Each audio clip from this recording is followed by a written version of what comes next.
আসসালামু আলাইকুম, কেমন আছেন সবাই? পৃথিবীতে সবচেয়ে মধুর সম্পর্ক ভাই বোনের এক ছাদের নিচে বড় হয়েও একটা সময় অনেক দূরে চলে যেতে হয়। কাউকে কিছু না বলে হঠাৎ করে ভাই গ্রাম থেকে কি কি নিয়ে আসলো সবকিছুই আপনাদের সাথে শেয়ার করব। ভাইয়ের সাথে আমার বয়সের পার্থক্য একটু বেশি। আমি যখন খুব ছোট তখনই ভাই গ্রাম ছাড়ে। ছোটবেলা তো ভাইয়ের ভালোবাসা কি বুঝতামই না। এখন তো সে বাবার দায়িত্ব পালন করে। বাবা তো চাইলেই সবসময় আসতে পারে না। মেয়েদের জীবন কতটা অদ্ভুত, তাই না? যেই বাড়িতে জন্ম সেই বাড়ির মানুষগুলোই আবার মেহমান হয়ে যায়। এই যে জিনিসগুলো দেখছেন এগুলো সব আমাদের নিজেদের বাগানের। অনেক কষ্ট করে ভাই কত দূর থেকে নিয়ে আসছে। কিছু ফল আবার কিনেও আনছে। কাছ থেকে আমি সবকিছুই দেখাবো, আগে একটু বের করে নি। শুকনা বড়ই দিছে গত বছরের। মায়েদের কাছে সন্তান সারা জীবনই ছোট থাকে। মা জানে কি পছন্দ করি না করি, সেগুলো সব দিয়ে দেওয়ার চেষ্টা করছে। কচুল্লতি লাল শাকগুলো পরিষ্কার করে দিছে আমার যেন কষ্ট না হয়। পেঁপে দিছে। আর এখানে যে পেয়ারাগুলো দেখছেন এগুলো হচ্ছে আমাদের নিজেদের গাছের, আর অন্যান্য সবগুলো কিনে নিয়ে আসছে। আর এই ছোট ছোট মরিচগুলো অনেক বেশি ঝাল, এগুলো আমাদের নিজেদের গাছের। হঠাৎ করে ভাই আসার কারণে আগে থেকে কোনো বাজার করা হয়নি। ফ্রিজে অর্ধেক মুরগি ছিল, বের করে নিয়েছি। ভাই যেহেতু অনেক সময় ধরে গাড়িতে ছিল, বাসায় রান্না করা যেসব খাবার ছিল এগুলোই ভাইকে খাইতে দিলাম।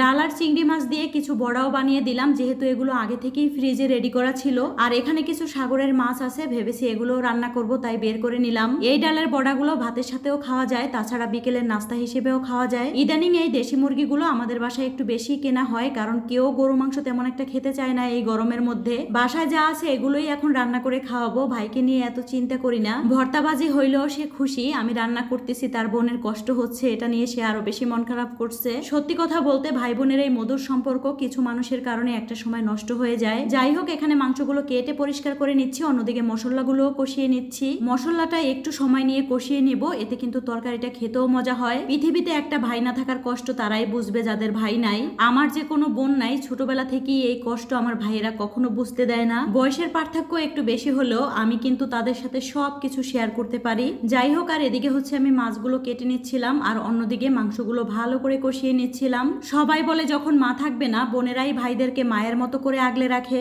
বিয়ের আগে না বুঝলেও এখন বুঝি। 11 বছর আগে যখন গ্রাম ছেড়ে শহরে আসি তখনও জানতাম না আমরা যে একেবারেই চলে আসছি। মাঝে মধ্যে আপন মানুষগুলোকে দেখলে মনে হয় যেন একটু শান্তি পাই। 2-1 দিনের জন্য শান্তির খোঁজে একটু গ্রামে গেলে আবার আসার সময় অনেক বেশি কষ্ট হয়। সেই কবে যে বাবা মাকে দেখেছি, এখন তো ভাইকে দেখার পর আরো বেশি মনে পড়ছে। মুরগির মাংস কষানোর সময় কিছু রসুন আর আলু দিয়ে দিলাম। আলু ছাড়া তো একদমই ভালো লাগে না মাংসগুলো। ভাই আসছে আর সেই আনন্দে সকাল থেকে তো খাবার খেতেই ভুলে গিয়েছিলাম। আর এই তো এখানে মাংসগুলো একটু ভালোভাবে কষিয়ে নিচ্ছি, কারণ এই মাংসগুলো সেদ্ধ হতে অনেক সময় লাগে। সব সময় তো আলু ভেজে তারপর মাংসের মধ্যে ব্যবহার করি, কিন্তু আজকে একদমই সময় ছিল না হাতে।